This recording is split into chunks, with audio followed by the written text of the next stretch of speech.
Sur les ordres d'Henry Worsfold, je me rendis dans les archives de la société de recherche, afin de faire une recherche d'informations ainsi qu'un résumé de celle-ci.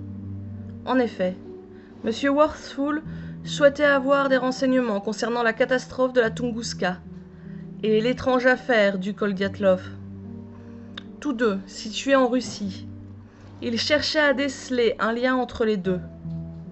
Au vu de sa position dans la société, je m'exécutai directement. Nous avions de nombreux dossiers sur le sujet dans la section dédiée. Je commençai par l'événement de la Tunguska. En 1908, un incident étrange eut lieu dans les forêts russes d'une région nommée Tunguska, située en Sibérie. Une explosion considérable détruisit tous les arbres sur un cercle grand de plus de 20 km de rayon. Mais les dégâts s'étendaient à plusieurs centaines de kilomètres à la ronde. La déflagration fut entendue à plus d'1,5 km de l'impact. Le souffle fut 1000 fois plus destructeur que la bombe qui avait détruit Hiroshima. Le tremblement de terre fut ressenti dans une grande partie de la planète. Des chercheurs allèrent sur le terrain, pensant y trouver des traces de météorites. Mais il n'y avait rien de probant pour appuyer cette théorie. Le peu de témoignages recueillis mentionnèrent une boule de feu et une explosion telle qu'elle coucha les arbres et que tous les êtres vivants debout tombèrent à genoux. La région étant très sauvage et isolée, les témoins furent très rares. De nombreuses hypothèses furent élaborées.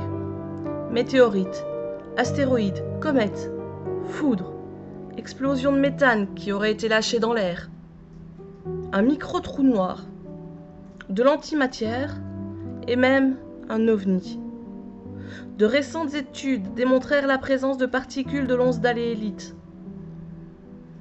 une forme cristalline du carbone, en lien avec les corps célestes et parfois les explosions.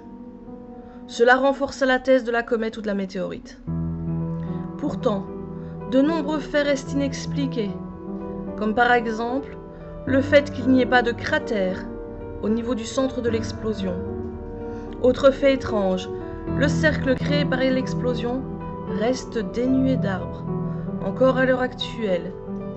Une étude, datée du début de cette année, suggère qu'il s'agirait d'un corps céleste qui ne se serait pas écrasé mais aurait rebondi sur la surface de la Terre. Le dossier concernant la Tunguska s'arrêtait là. Je restais sur ma faim. Bien que passionnant, cela demeurait fort mystérieux. Je commençais à comprendre pourquoi je devais faire des recherches.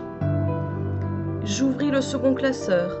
Le cas datait de 1959, à environ 1700 km à vol d'oiseau de la Tunguska.